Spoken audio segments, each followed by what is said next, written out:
Բարգավաճ Հայաստան կուսակցության առաջնորդ Գագիկ Ծառուկյանի նկատմամբ հերթական քրեական վարույթով իրականացվող գործընթացը, ինչպես եւ սպասվում էր, ընդդիմադիր հայտնի կոնգլոմերատի կողմից ախտորոշվեց որպես քաղաքական գործունեության հետ կապված հետապնդում, աննախադեպ ռեպրեսիվ արշավ, որի նպատակը ուշադրություն ընդդիմությանը հետևողականորեն չեզոքացնելն ու փաստացի գլխատելն է, վախի մթնոլորտ ձևավորելը շատ կարևոր քաղաքական գործընթացների նախաշեմին։ Այս ձևակերպումները տեղ են գտել այն դատապարտող լավաշ տեքստում, որը նախօրեին հրապարակվել է Ծառուկյանի մամուլի խոսնակ Իվետա Տոնոյանի Facebook-յան էջում, եւ որին միացել է մի քանի քաղաքական ուժ։ Մասնավորապես ԲՀԿ-ն 2015-ին այդ կուսակցության հետ բուրժուա դեմոկրատական հեղափոխություն անել փորձած Սերժ Սարգսյանի հրաժարականը պահանջած ՀԱԿ-ը, նույն Սերժ Սարգսյանի ՀՀԿ-ն, որն այդ օրերին Ծառուկյանին քաղաքական չարիք էր անվանում ու խոստանում էր բամփել, ՀԱԿ-ի առաջնորդ Լևոն Տեր-Պետրոսյանի կողմից ժամանակին կասեցված, Ռոբերտ Քոչարյանի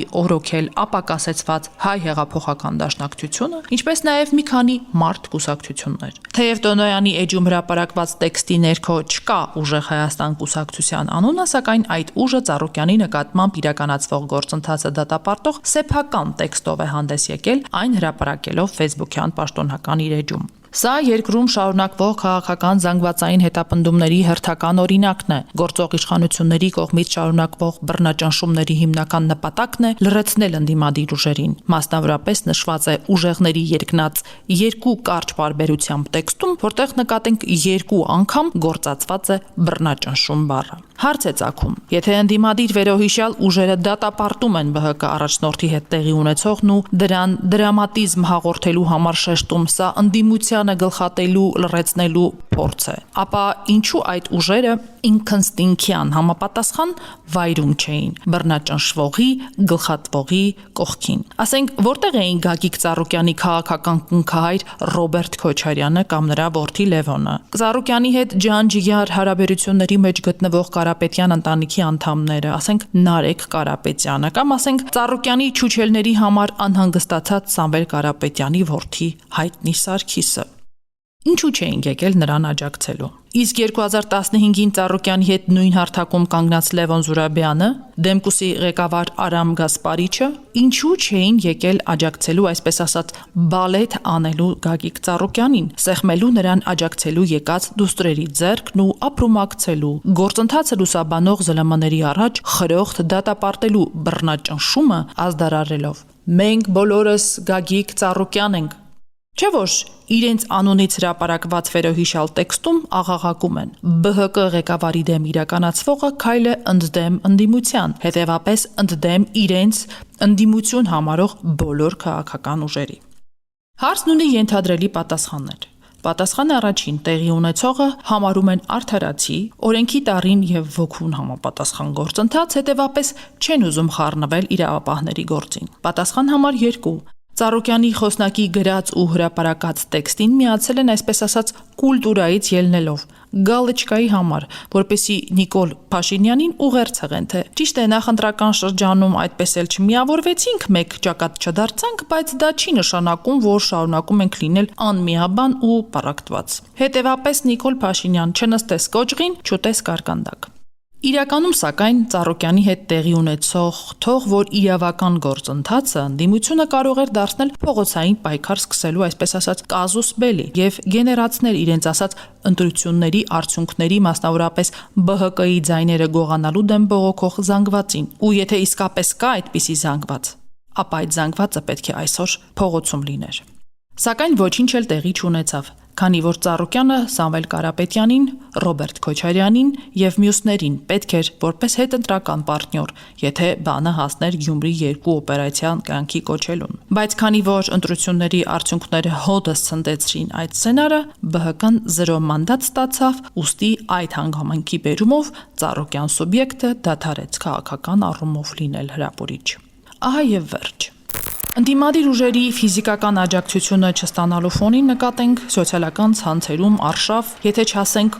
որս սկսվեց այն մարզիկների նկատմամբ, որոնց ժամանակին Ծառուկյանը պարգևատրել է լինելով Օլիմպիական կոմիտեի ղեկավար։ Ուտող ուրացող մարզիկներ, ձեզ միայն Ծառուկյանի փողերն էր պետք։ Չուտեք դուք, գրել է Facebook-յան մի օգտատեր։ Ծառուկյանից տներ ու մեքենաներ նվեր ստացած միլիոնների օգուտ քաղած մարզիկներից մինչ այս պահը ձայն ծպտուն չկա։ Թքած ձեր նվաճած մեդալների վրա, որոնք նաև հենց Ծառուկյանի շնորհիվ եք նվաճել։ Էս չեք դուք, այ մուսկուլով սուտի ուժեղներ։ Facebook-յան սրաչին միացավ մեկ այլ օգտատեր։ Առցանց ԶԼՄ-ներից մեկն էլ նկատենք մի ռեպորտաժ էր պատրաստել, այսպես ասած, հաշիվ պահանջելու Ծառուկյանի կողմից պարգևատրված մարզիկներից, թե ինչու են լուր եւ իրենց բողոքի ձայնը չեն բարձրացնում, երբ իրենց տուն ու մեքենա նվիրած Ծառուկյանը նեղության մեջ է։ Նկատենք, որ սույն ռեպորտաժի ներքո մեկնաբանություններ թողած Facebook-յան օգտատերերը թիրախավորել են մարզիկներին, նրանց վիրավորել, պիտակավորել, ընդհուպ կասկածել նրանց հայ լինելու վրա։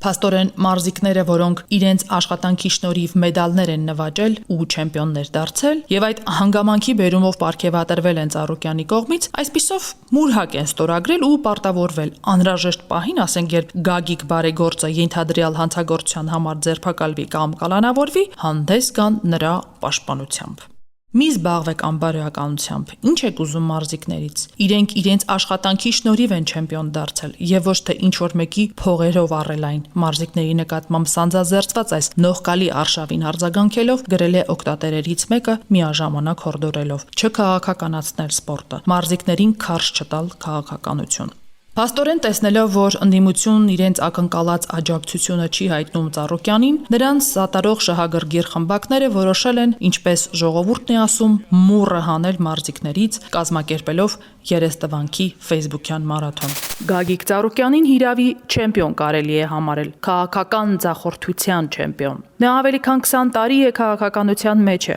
մասնակցել է մի քանի գումարումների ազգային ժողովի ընտրությունների, սակայն այդպես էլ չի հաջողել վերցնել իշխանությունը,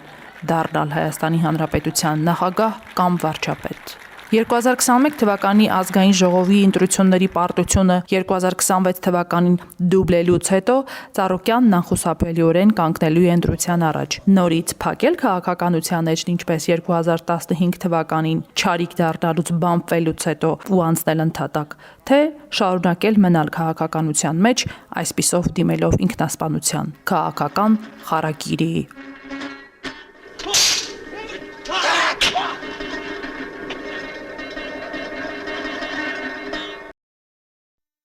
Հավանիր տեսանյութը եւ բաժանորդագրվիր նորությունները բաց չթողնելու համար։